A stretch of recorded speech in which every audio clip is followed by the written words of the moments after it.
Good afternoon and welcome to Talking Events. This afternoon being recorded from the offices of the Event Safety Shop down in Bristol. I'm delighted to say that three of the senior team at the Event Safety Shop are joining us as today's panel for the podcast.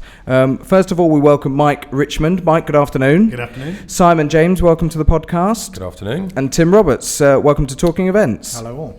All three of our guests were recently involved in the LAOG training conference, the Local Authority Event Organisers Group, which took place down in Bristol, and presented various different sessions based on the experiences that they've got in the industry. So we're going to be picking their brains a little bit today, and perhaps feeding from some of the information that was given to that small audience of delegates of that particular conference, and opening up to our own listeners. So a few questions to sort of kick things off and kick the discussion. When we were down at the LAOG conference, one of the things that cropped up was the difference between a contracted crowd and a free event. The local authority organisers there will have a lot of experience, presumably, of working with free events, some experiences of ticketed events. Those terms cropped up. Let's start by looking at the differences between those two terms. Who wants to kick us off? I don't mind, Tim. So the discussion was surrounding a contracted event is a term we kind of used for the ticketed event. You enter into a contract with the promoter. There's terms and conditions on the back of that ticket, and you are aware of the conditions of entry if you've read them prior to getting there. And the free event, the free public event, of course, you haven't got a ticketed contract.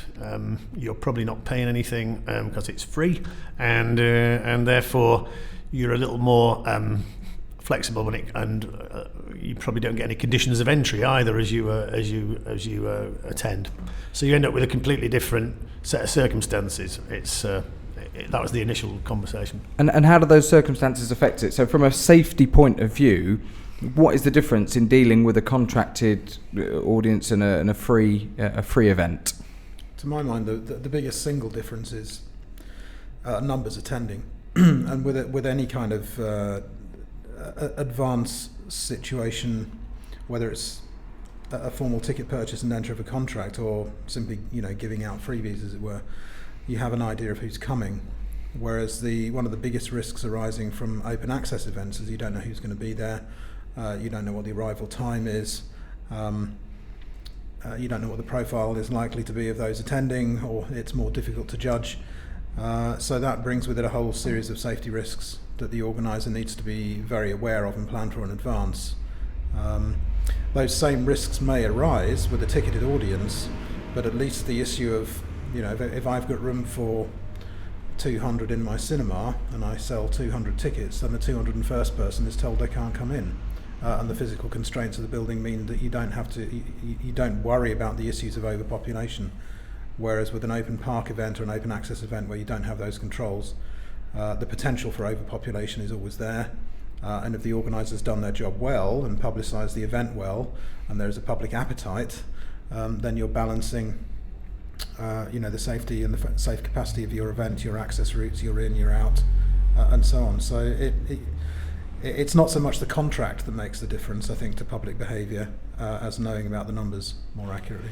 How does it alter your preparation? Sorry, Simon, you were going to add to that. Yeah, I mean, I agree. It's that huge unknown of how many people are actually going to turn up was certainly something that I talked with the LAOG representatives about, and it was it's very difficult as an organiser to how do you plan for something that on a rainy day nobody may turn up. On that sunny beautiful day you get hundreds of thousands of people turning up, and knowing the difference and knowing what to plan for is a difficult choice, because if you're doing a free access event, you've still got to prepare for the biggest crowd, but that could be a disappointment if, for instance, the weather is a classic example of what changes people's minds of whether to come to something. If they bought a ticket, they will turn up because they paid for something and it has a value. If it's a free event, it doesn't have so much value in their opinion. So, well, it's raining, I can't be bothered to go out today, so I won't do.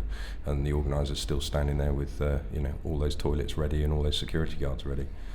Does it affect your the processes that you go through in order to prepare for an event? Is there a different set of processes, and is one more difficult than the other depending on which one of these crowds we're dealing with? I don't think it's different. No, I mean it's far harder with an open access event just purely because of that numbers game. But overall the process is the same. You need to be prepared for making the site safe for whoever's turning up. And I say, if you know those numbers, you can guarantee what you need to do. Almost, you can never guarantee anything in this game. But I think with the open access, it does make it harder and more testing, and you probably get asked more questions possibly by authorities because they want to know. They don't like the unknown, and certainly police forces around the country, when you say it's open, we don't know how many people are coming, start getting a lot more nervous than if you say we've got 10,000 people, that's what we've sold. But there's ways of judging it and gauging or estimating. That's not a finger in the air. I reckon 2,000 coming, will be fine.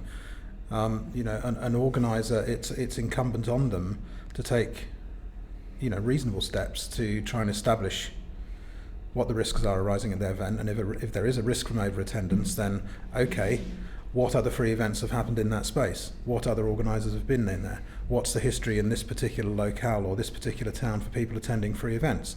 And look widely. And if God forbid, you're gripping the rail in the coroner's court and the coroner's saying to you, why didn't you take additional precautions? How did you decide that 600 were going to come and 8,000 turned up? Did you do a Google search for previous events, in that town? It's simple stuff, and it's relatively cheap to get this kind of information, so you can at least do something other than guess. And I think the other thing, just on from what Simon says, it doesn't mean a massive investment in all those extra toilets or all those extra staff just in case. Oh, blimey, I don't know, it could be 10,000. Better get stewarding for 10,000. Oh, God, I've broken the budget. It doesn't need to work like that. You need to have a contingency plan that, if the thing is becoming over full, then, okay, where can I get and how can I get people to stop coming in, or how can I choke the flow? And rather than fighting your battle at the stage front, think about, could it be that one guy with a loud hailer out in the high street saying, I'm sorry, it's really full, don't go to the park, could be better than 15 people having a desperate pitched battle, at the entrance to the park. Just being cute about how you deploy those resources and think in terms of shells of control away from the critical position where it could get overcrowded, that's what organisers need to do. And to be honest, I'm not saying it's a 10-minute thought about it, but it might be no more than a quick 10-minute thought and a chat with key stakeholders and people around. So, well, what would we do if it was really busy? Well, I don't know. Blah. Okay, let's send Fred out with a loud hailer and stand at the entrance and say, I'm really sorry, can you come back tomorrow? That could solve it. The collective experience that the three of you have got is such that have you had examples and scenarios that you've worked in before where really people haven't simplified it, that they've overcomplicated things and actually not just thought to stop and have that 5-minute conversation with people? Can it be as simple as that sometimes to rectify or to have a good plan in place? I think it'd be too late. I think you've got to have your good plan in place. Smaller events, obviously, it may well be the 10-minute conversation or a small contingency plan, but some of the bigger ones which are free that we've been involved in, some of those take 6 to 8 months out in operational and safety advice planning. And you still don't know what's coming over the hill 100%. And there's so many factors that can encourage that audience or that peak audience. The most common being, if you've got a weekend free event and one day's good weather and the other day's bad weather, then you bet your bottom dollar everybody's going to come on that first hot day. So you have to have contingency plan in for that. But you can contingency plan for how much occupancy you've got, but you don't know how many are coming. So yeah, Tim's right. You push it out further. You look at how you stop the tap, and on occasions in the past we've stopped the tap. Yeah, I think on occasions I've sat there in places where we haven't been able to stop the tap as well. There is places where, in a city centre wide event, it's very difficult. I mean, Tim's right in that in the smaller scale. you've got entries in and you've got entries out. But doing some of the events we've done where we have a whole city centre, it's quite difficult to turn the tap off. Yeah. Well, let's move that on nicely then, based on what you've just said, city centre events. I think we're okay to mention the fact that you guys are heavily involved in both the Bristol Harbour Festival and also Glastonbury. Two very, very different events, and they fall into perhaps the two categories that we've talked about at the start of the podcast. Ingress and egress, looking at them in perhaps not minute detail, but let's have a quick overview, if we can, of the differences in dealing with ingress and egress. And we'll start with the city centre event that you mentioned, Simon. How do you deal with it in Bristol for the Bristol Harbour? How do we deal with it? Well, we set a start time, or the organiser sets a start time, and people arrive, and they keep arriving, and they keep arriving, and they keep arriving. And after a while, you hope that some of them will go home, because otherwise the ones that are still keep on arriving, because it's a beautiful sunny day, there's not a lot of space left for them. I mean, it really is, the history of the Harbour Festival, which has been running a long time now, and I think we've all, and certainly Mike's been involved in it a very long time. I hope we don't want to be saying that, Mike. Not all 44 years. No. But it's, we've built up a picture. We know what people will do. We know the peak times, that there will be people on site, and the morning's quite easy. The early afternoon is full, and then the families go home in the evening, and the evening economy comes out. So I think, from our perspective, the coming in and out of the city centre is relatively there's a certain easy. amount of predictability after 44 years. Unless you put some special feature on that people are waiting out before they come, then as long as your programming is really level planed and patterned, then there's a certain amount of predictability with events that have been going for a number of years in city centres. But it's when you do events, and Simon's done some, where it's a one-off, it's happening, it's a massive feature. They're slightly more unnerving, I think, than ones that have got an element of predictability to them. Well, a certain experience in Brighton springs to mind. Are you able to integrate with the infrastructure that's in here? So things like CCTV cameras, anything that's sort of publicly owned or run, or would usually be monitored by the police? Yeah, I'm totally integrated. This office, the whole of this office, is the event control for the Harbour Festival. And we should point out to people that the office is plumb in the centre of Bristol. We couldn't be more central, could we? It's bang in the Harbour Festival site as well. So this room is our emergency planning room, a meeting room, and then officers, liaison officers, emergency services use this as the base. So we are totally integrated, and we have outsourced, but we can speak to the CCT operators in the city, which is fairly common practice nowadays wherever you're working. So all the assets that you would expect to run a large crowd city centre event are available to us. There are peculiarities here in that we're in the middle of a harbour as well. So you end up with extended authorities, harbour authorities, Coast Guard and so on. In fact, many of the cities we work in fact, where we probably started really was on events that had water next to them. How different then? Well, it's obvious how different it is because it's a completely different site. But then when you're dealing with the ingress and egress of a ticketed crowd, so you've got people arriving with tickets at something like Glastonbury, Tim, how has it changed in the time that you've been involved from a safety point of view, the ingress and the egress? I think the first thing to say is that there are very broad similarities, regardless of the context or location or the content of the event. You've got three key phases that the organiser needs to consider in terms of our interaction with the public. So there's the ingress, the circulation, how they move around the event, and then their eventual departure from the event. At something like both Harbour Festival and at Glastonbury, because we're so extended in terms of size with multiple entertainment or attractions going on, that the public might be ingressing, circulating and egressing 20 or 30 times during their visit period into different subsections of the venue. And I think if we zoomed out and said, well, all right, how do people get to and get away from the Glastonbury Festival site, as opposed to how do they go to venue A or B on the site?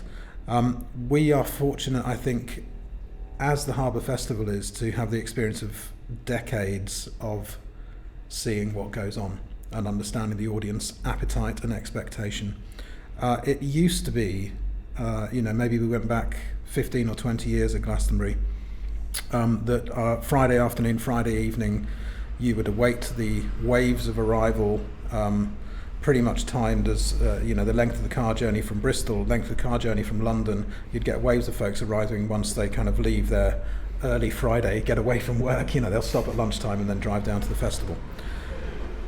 In the intervening years, the festival has grown in stature and become established as one of those kind of iconic elements of the British summer. So, British summer starts with the boat race, and kind of ends up with us losing the rugby at some point. And we're kind of in the middle there with things like the Grand National, things like Wimbledon. It's become an established event.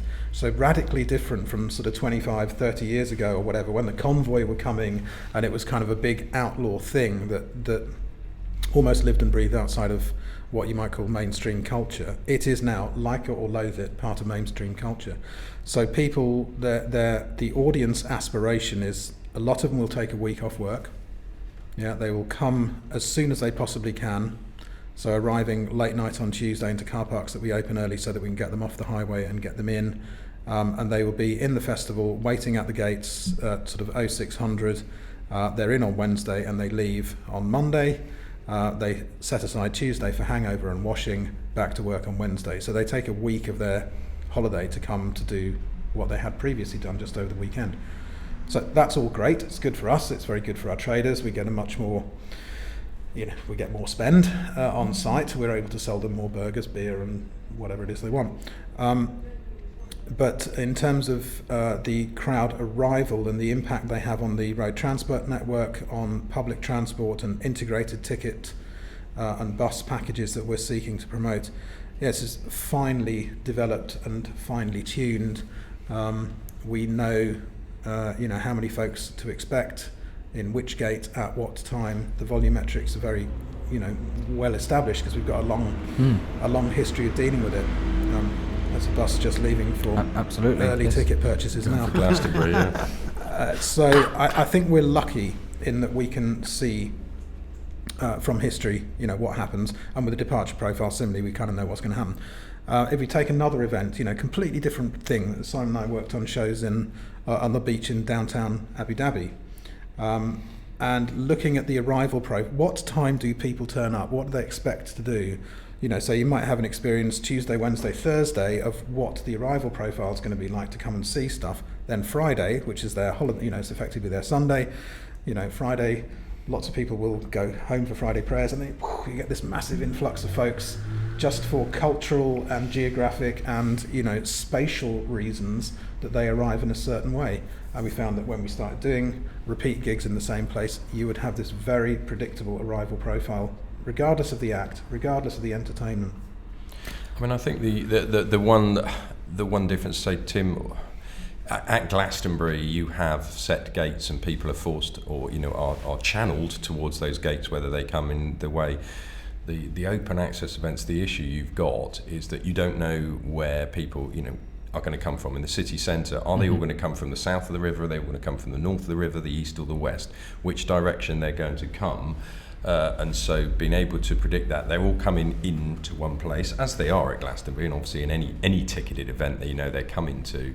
But I think one of the challenges for the open access events is, are we overloading one particular area, or is it being managed equally around the whole site? Because you don't want to overload one area and make it too overcrowded. Don't want to dwell on the next question too much, but I am curious to know about people being connected all the time. The fact that they've all got mobile phones in their pockets now and they're all on Facebook or Twitter or texting each other, how big of an impact that has on the movement of a crowd on a site. So you get something that's unannounced, an unannounced performer somewhere, something that's taking place within any given site, and suddenly it goes wild on social media, a load of tweets about it, and you suddenly get crowd moving about. Has it had an impact on you? And have you seen that have an impact at any of the events you've been involved in? I think there's a potential impact, and it's something, again, I'm not here exclusively to talk about Glastonbury, but it's something Glastonbury is very much focused on, and other big festival organisers that we have the good fortune to work with. What technology has done, and the mobiles that we're trying to get off the table to stop them interfering with the microphones, is that it's almost free for anybody to talk to the entire world. And if I sent out a tweet now, not that I've ever sent a tweet in my entire life, but if I was able to work out how to do it and said, Bono's playing at Prince Street tomorrow morning, there would probably be a few folk sat outside overnight tonight. So there is that potential. However, the experience at Glastonbury, and I say this is the really big caveat of however, the experience at that particular event, I think, has indicated that the appetite for the public to live their lives through these plastic nuggets and to engage, extensively with the digital realm that sits above and around the live realm and the real realm is far less than we had thought. Mm-hmm. So, people at rock and roll concerts, people at rock and roll concerts enjoy the corporate and collective experience of being there together. Having said that, if you stood on stage looking at it, all you can see is bloody screens of people filming what's going on. Yeah. But there is the potential for flash mobs. There is the potential for unfounded rumours to circulate that could allow an assemblage of people for either good or erroneous rumours to be somewhere.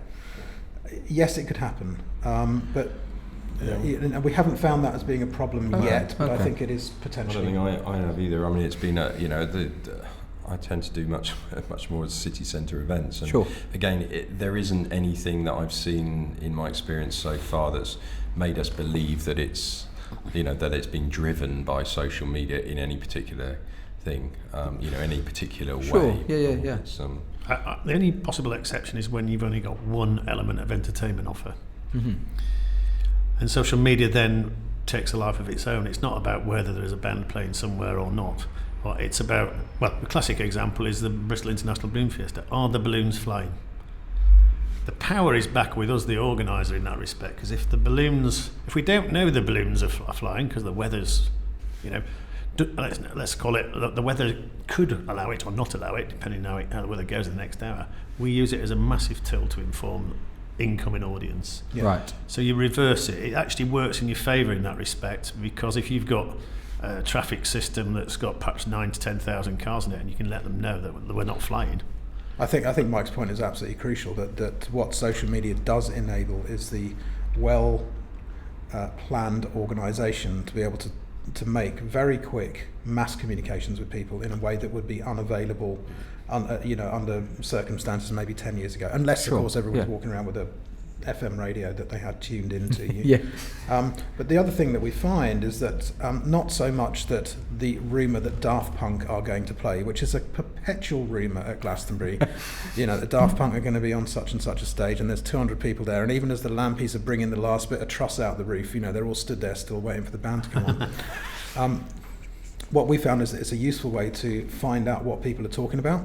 So if you see complaints about a toilet, or if you see, you can glean good customer information. As Mike says, it's a brilliant tool for the organiser to speak back to folks. Mm-hmm. But certainly at Glastonbury and at Reading and Latitude, it's something that is really carefully thought of. Yeah. If the organiser does a lot of blah blah blah, forget it. Yeah, look at people lose interest, don't they? Exactly. Yeah. Look at the number of tweets that the Glastonbury Festivals Limited or Glastonbury 2015, whatever it was, or Emily Evis will actually make, microscopic in number, but really carefully targeted in terms of content. As Mike says, it can be not a golden bullet, but it can be a really strong element. So perhaps a bit of advice there for organisers who are listening to this episode, because there are some events out there that will saturate their Twitter feed or their Facebook feed with loads and loads of information, and if you do that and people do switch off, it then becomes a less powerful tool to communicate when you really, really need to, and it could be a key element. I think people need to be careful not to get involved in online spats as well during their event. Those people who've come up with things, your event's terrible, it's the worst, it's all this is going wrong, and then the organizer starts to go back to them on live is probably another lesson not to get involved in, because I've seen that happen, and it's like, well, step back, let them have their rant, because everybody's allowed their rant on the social media, but if you get involved, you're pulling yourself And that's not just about the way it looks. You're using the resources up of somebody who should be thinking about a bigger picture rather than just one specific item that's happening at that moment. You just do the sums, don't you? If you've got 100,000 people at your free event and you've got 20 to 30 tweets about a toilet, then why would you respond? You just go around and fix the toilet without responding. You've just got to stop your PR companies from doing it, and just sit back and think, actually, there's another 98,990 people who haven't complained about that toilet. And I think the mechanism of how tweets are communicated maybe gives a false impression of value to the content. So if I overheard someone in the bar say, Bono's playing tomorrow morning, I'd treat that as a rumour that I overheard in the bar. If you see a tweet that says Bono's playing tomorrow morning, it has a degree of gravitas because it's there, and in a medium, so it's come through the air, it must be true. Yeah. That actually this is just that people are repeating. So one might find that the organizer, exactly as these other guys are saying, are responding to individuals who are tweeting some gratuitous or irksome nonsense that is best ignored. So keeping the communications from the organizer back to the public very, very sparse and very well targeted is mission critical. I think it's analogous to the fact that in the old days, if you got your first aid figures reported to you every hour, you were looking for patterns. And you're looking for patterns as somebody tripped over at the same place 10 times. Social media, you're looking for patterns, and if it ain't a pattern, don't respond. Absolutely. Yeah. Let's move things on. I think we've covered that nicely. And I'm going to move on to a bit more of an international scene, because you do work internationally around the world with touring productions on events on a global level. Yesterday, there was a news story that came out following the crash in Malta, the car crash at the Porsche car that crashed through some crowd barriers. 26 people injured, as we understand it at the moment. Yesterday, the Maltese Prime Minister requested a review of legislation governing safety at public events and a report to be drawn up. I'm curious to know, we've got, I think everyone would agree, we've got very, very high standards and a very, very good level of safety standard within our events in the UK now. What's it like when you take the standards that you create and operate within here and take them overseas? Is this a can of worms, potentially? Where we speak now. I mean, it is very different in different parts of the world, and I think going abroad and using specifically English production houses, organisers, they are very aware, and they will always keep to those. They tend to try and take best practice from the UK and use that abroad.